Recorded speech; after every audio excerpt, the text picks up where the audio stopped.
The rain hammered against the windows of our small apartment in Seattle, mimicking the relentless storm brewing inside me. Alaric, a 43-year-old software engineer, had always prided myself on being a rational, level-headed man.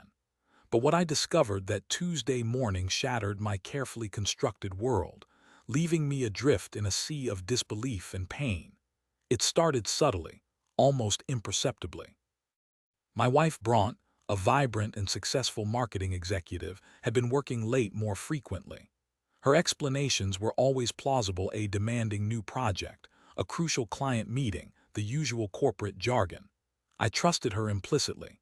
We had been married for 15 years, a seemingly solid partnership built on mutual respect and unwavering love.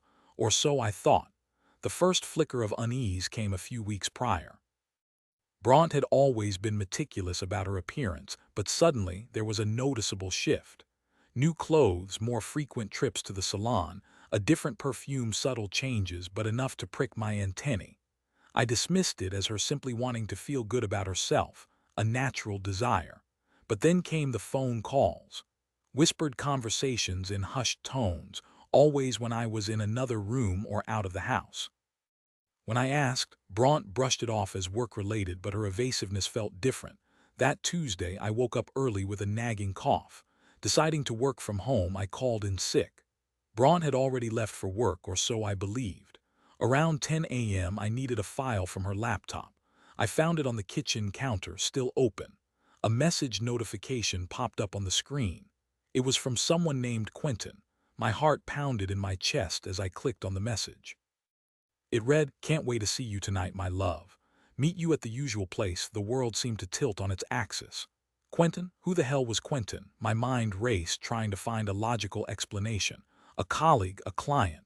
But the "my love" that was unmistakable. I scrolled through the conversation. My blood ran cold with each line I read. It was an affair, a blatant, heartless betrayal.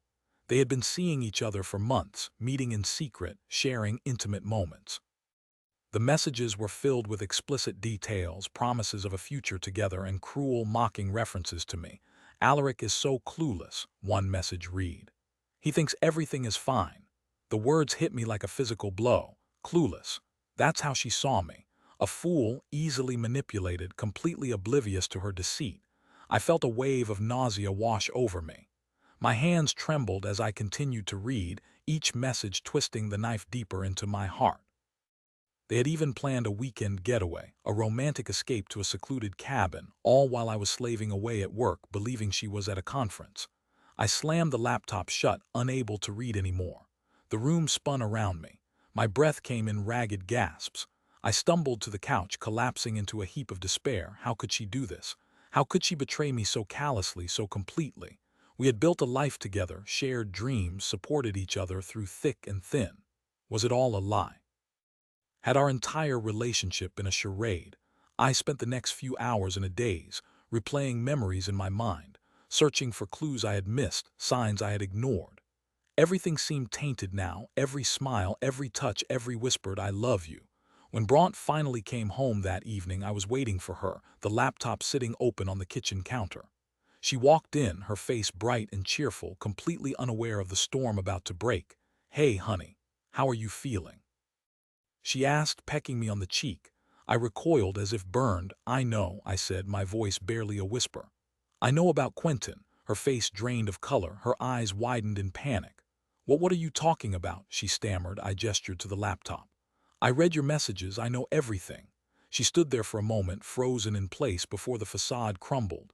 Tears welled up in her eyes. "Alaric, I can explain," she pleaded. "Explain. Explain how you could betray me like this. Explain how you could lie to my face for months." I roared, my voice filled with a rage I never knew I possessed. She started to cry, a torrent of tears and apologies. "I didn't mean for it to happen," she sobbed. "It just happened. I was lonely, I felt neglected, and Quentin, he made me feel alive again. Lonely, neglected. I had bent over backwards to make her happy, to support her career, to be the best husband I could be. How could she twist the narrative like that, making me the villain in her twisted fantasy?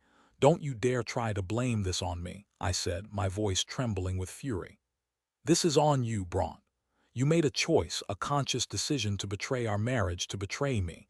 She continued to sob, begging for forgiveness, promising it would never happen again. But the damage was done. The trust was shattered, irrevocably broken. I could never look at her the same way again. "I want you to leave," I said, my voice cold and devoid of emotion. "I want you out of my life." She looked at me, her eyes filled with disbelief. "Alaric, please don't do this. We can work through this. We can go to therapy. We can fix this. There's nothing to fix," I said. "You broke it, Bronte. You broke us. And I can't forgive you." She left that night, taking a suitcase filled with her belongings, leaving behind a void that felt both empty and suffocating. I watched her go, my heart aching with a pain I had never experienced before. The next few weeks were a blur of legal paperwork, tearful phone calls from mutual friends, and sleepless nights filled with agonizing memories. I filed for divorce, determined to sever all ties with the woman who had so callously shattered my world. As I began to navigate my new reality, I stumbled upon something that made the betrayal even more sickening. A few weeks after Bronte left, a package arrived at the apartment. It was addressed to her, but I opened it anyway, curious to see what it contained. Inside was a baby shower invitation. The names listed were Quentin and Bronte. My blood ran cold. A baby, she was pregnant with his child. The depth of her deception was staggering. I contacted Quentin. I had to know the truth. We met in a park, the air thick with tension. He was arrogant, smug, convinced he had won. "So you're the cuckold," he sneered, a cruel smile playing on his lips. I controlled my rage, refusing to give him the satisfaction of seeing me lose control. "Is she pregnant?" I asked, my voice steady. He laughed. "Yes, she is. We're starting a new life together. A real life, unlike the pathetic one she had with you." I walked away, my heart filled with a cold, burning fury. They thought they had won. They thought they had gotten away with their betrayal, but I wasn't going to let them.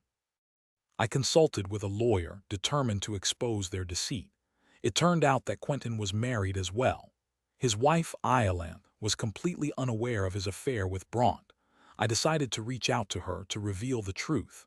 It was a difficult decision, knowing I would be causing her immense pain, but I couldn't let them continue to live their lives based on lies. Iolanthe was devastated. She had suspected something was amiss, but she had never imagined the extent of the betrayal. She thanked me for my honesty, her voice trembling with emotion. Together, we decided to expose their affair. We contacted their employers, providing evidence of their misconduct. We leaked the baby shower invitation to their families and friends. The fallout was swift and brutal. Quentin was fired from his job. Iolanthe filed for divorce, taking him for everything he had. Bronte's reputation was ruined. She lost her job and was ostracized by her social circle. They had nowhere to turn, no one to support them. Their carefully constructed fantasy had crumbled, leaving them exposed and vulnerable. I watched it all unfold, a sense of grim satisfaction washing over me. It wasn't revenge, not exactly. It was justice. They had reaped what they had sown. They had destroyed my life, and now their lives were in ruins as well.